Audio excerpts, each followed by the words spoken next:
Friday. Unfortunately, my advocacy for my residents calls me to spend a night, not only just spend a night at the Harvey Police Department. At 2 a.m. I was transported to the Cook County 26 in California division. I was chained down because that's the protocol. And from there, I haven't eaten anything, naturally, just because, just out of worry, just trying to figure all these things out. And then I was transported here. And I will say, you know, the bailiffs that handled me, they even put me in a separate car, the Cook County Sheriff's Department, to transport me over as an official. So I do appreciate that. You know, the conditions, being in an environment as such, this whole thing is so egregious and heinous simply because I was advocating for a resident's home being sold for $2,000. If anybody was in my position sitting in the second ward seat on Monday, April the 28th, and they saw their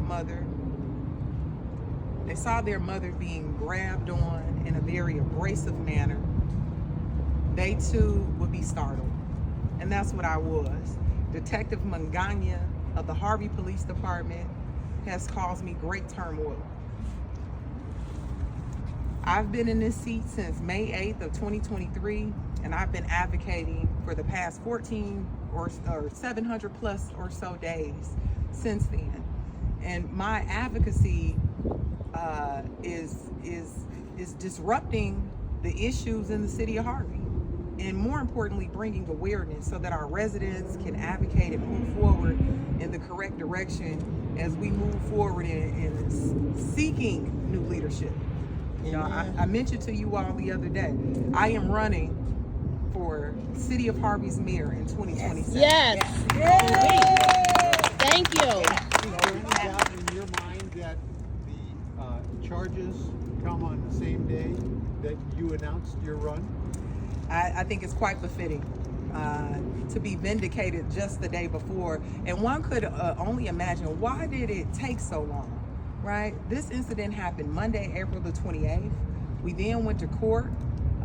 Vindication was served on Tuesday. What was yesterday's date, guys? June 4th? When they dropped the charges, Right. misdemeanor charges. Absolutely. And here we are today, just like you said, just 24 hours later. And this whole piece of trying to make me look a particular way in the media, to slander my name, people that know me know my character. That's why folks are standing here today. I have a second ward pastor, I have my mother, I have the congregation here, I have community leaders, I have people even from other communities here. Nobody stands at the helm of injustices because they think that, oh, we want to just stand on the opposite side to go against the community or go against the administration. Individuals are standing here because they understand the issues that are happening. They see what's going on in Harvey, and they're filled with an altruistic measure or the care and concern for the social welfare of others to do something about it. Absolutely. For the past 24 hours, I've been sitting in jail. Meanwhile, we have an 11-year-old girl fighting for her life at Comer Hospital.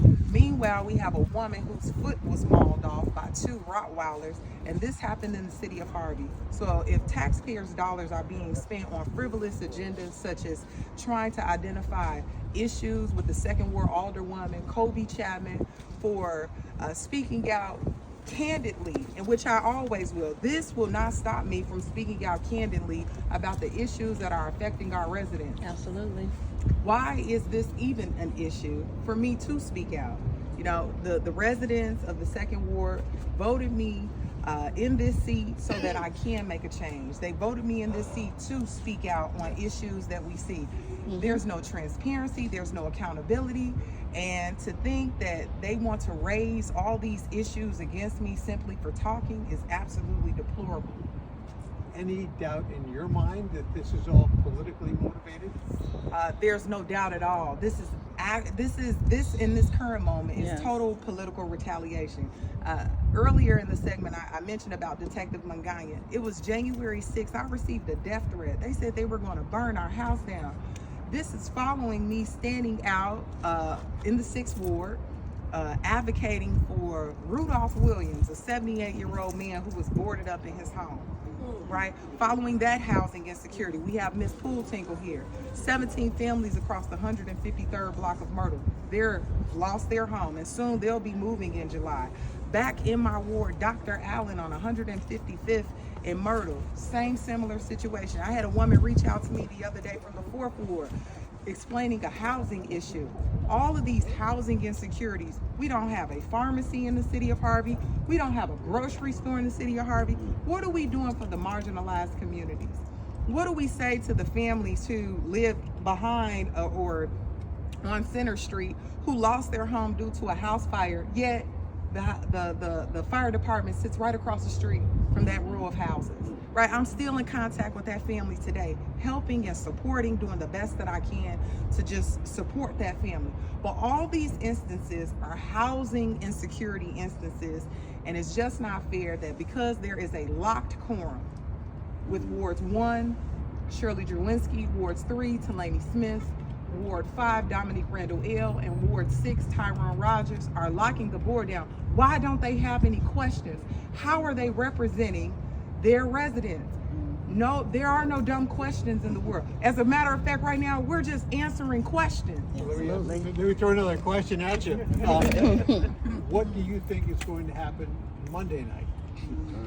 I'm asking each and every individual to come to the city council meeting, raise your concerns, right? This moment right now can't just stop today.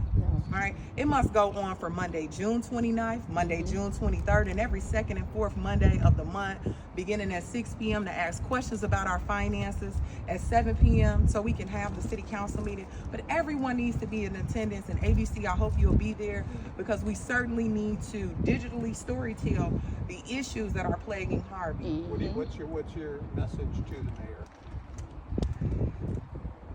Why can't we just come together as leaders, I as the 2nd ward leader, him as the mayor, and determine a way to edify and provide a holistic approach of collaborative effort so we can move the agenda for the city of Harvey forward?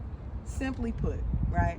I can, because I am a leader, sit at the table with somebody who has strong disbelief in me and still rally our efforts together on the behalf of the people, because that's what leaders do. Yep. So I'm focused in on the windshield and not the rear view. And in 2027, I will be the next mayor of the city of Harvey. Absolutely. Absolutely. Which way are you going? Straight ahead. There go the car. All right, we're gonna follow you down there. And I want to thank you all, and I want to thank you too, sir, for coming out just to because this telling the we story. need a constant continuum of this story, sir. All right, if I can stay in touch with you, how can I reach you? 618. Let me take you out. Hold on.